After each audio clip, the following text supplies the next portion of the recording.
Haleluya, puji Tuhan, salam sejahtera bagi kita semuanya, salam revival, berubah, berkarya, menjadi berkat. Puji Tuhan Bapak Ibu, kita bersyukur kalau kita hari ini kembali ada sebagaimana kita ada dan diberikan kesempatan oleh Tuhan untuk mendengarkan firman Tuhan. Mari Bapak Ibu yang ada di rumah dapat membuka Alkitab dan kita akan sama-sama membaca ayat firman Tuhan di dalam Amsal 6 ayat yang ke-9. Demikianlah bunyi firman Tuhan.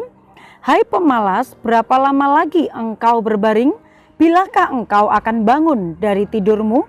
Puji Tuhan, saya memberikan tema firman Tuhan hari ini adalah jangan malas.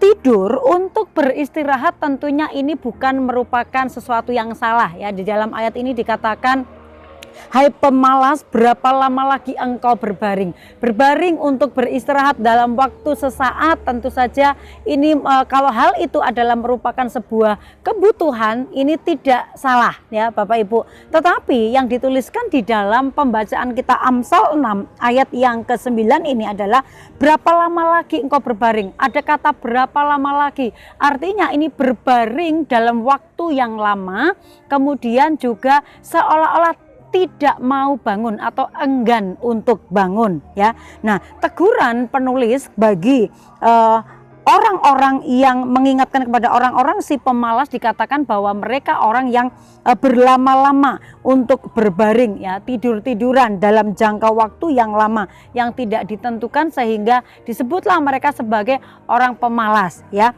Nah, malas artinya adalah tidak mau bekerja, tidak mau berkarya, tidak mau melakukan sesuatu, tidak ada gairah untuk berkarya ya.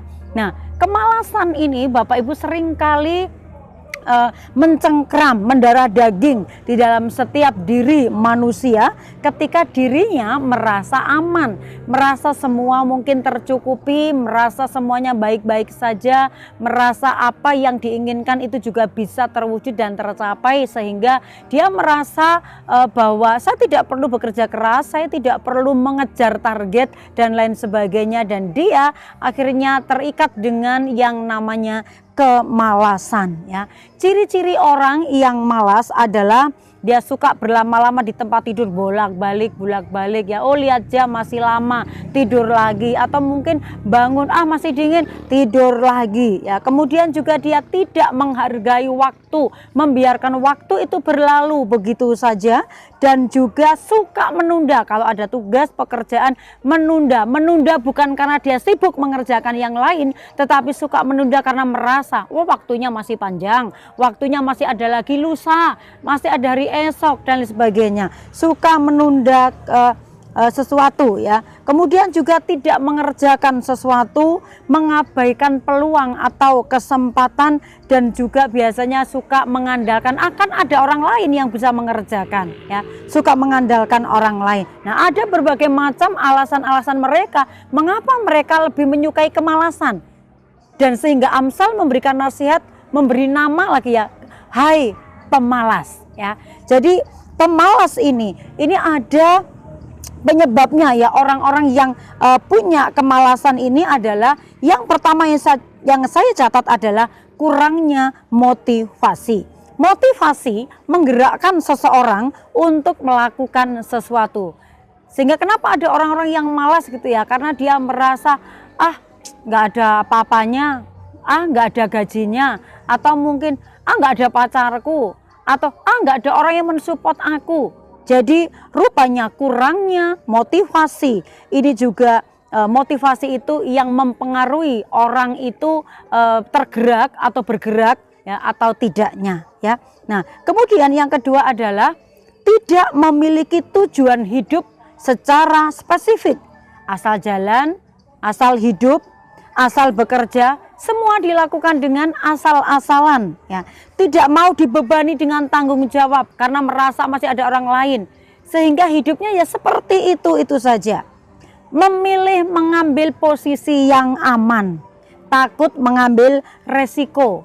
Kemudian orang yang malas itu juga bisa dikatakan orang-orang yang depresi, itu dia biasanya malas bergerak, malas bekerja, malas melakukan segala sesuatu ya. Nah, kalau orang yang depresi, maka dalam keadaan pikiran yang tidak karuan ini seringkali memicu seseorang untuk malas melakukan segala sesuatunya. Nah, penyebab orang malas, ya, penyebab orang malas karena kurang motivasi, tidak memiliki tujuan hidup, ini tentunya jangan sampai itu terjadi di dalam kehidupan kita, saudara, ya.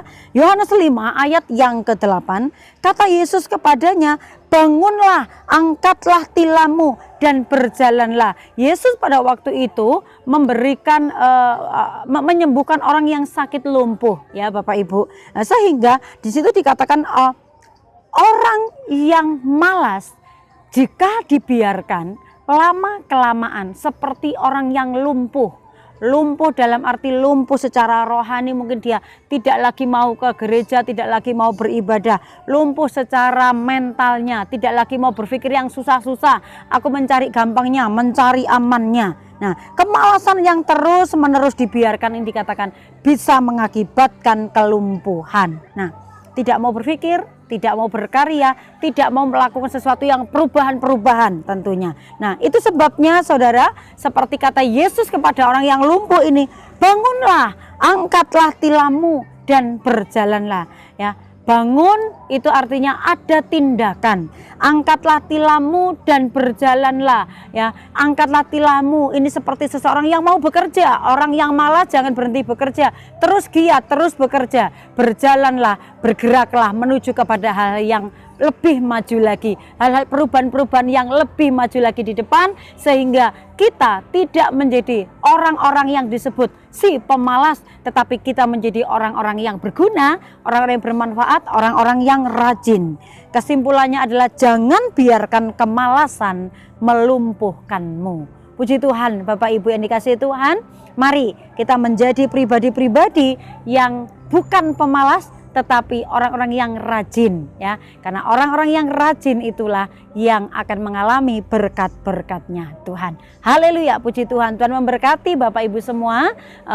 Mari biarlah renungan firman Tuhan lewat satu ayat yang kita baca ini akan menjadi ayat hafalan kita saat ini. Mari bersama dengan saya kita akan menghafalkan ayat ini, Amsal 6 ayat yang ke-9. Hai pemalas, berapa lama lagi engkau berbaring? Bilakah engkau akan bangun dari tidurmu? Nah, puji Tuhan. Mari kita belajar menghafalkan ayat firman Tuhan setiap hari sebagai tanda bahwa kita mencintai firman Tuhan. Mari kita terus bertumbuh di dalam Tuhan, dan saya berterima kasih, kami berterima kasih buat Bapak Ibu yang senantiasa dengan taat dan setia mendengarkan renungan 79, sehingga kita boleh bersama-sama menyimak firman Tuhan. Dan juga bagi Bapak Ibu yang ingin didoakan secara khusus atau menyampaikan sebuah kesaksian, Bapak Ibu dapat menyalurkannya melalui chat WhatsApp 0813274288. Mari kita boleh bersama-sama bertumbuh dalam firman Tuhan, saling mendoakan, saling berbagi kesaksian. Mari kita terima firman Tuhan ini, kita tundukkan kepala, kita berdoa. Terima kasih Tuhan, kami bersyukur sebab Engkau Allah yang mengasihi kami, Engkau Allah yang menjadikan kami setia.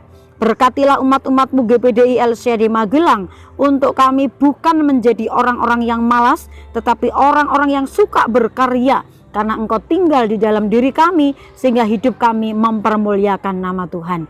Sebab Engkau ya Tuhan menanti-nantikan saatnya, hendak menunjukkan kasih-Mu kepada umat-Mu GPDI LCD.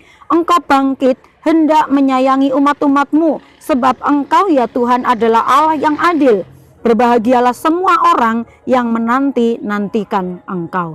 Terima kasih buat firman-Mu. Kami bersyukur, terima dengan ucapan syukur dalam nama Yesus. Haleluya. Amin.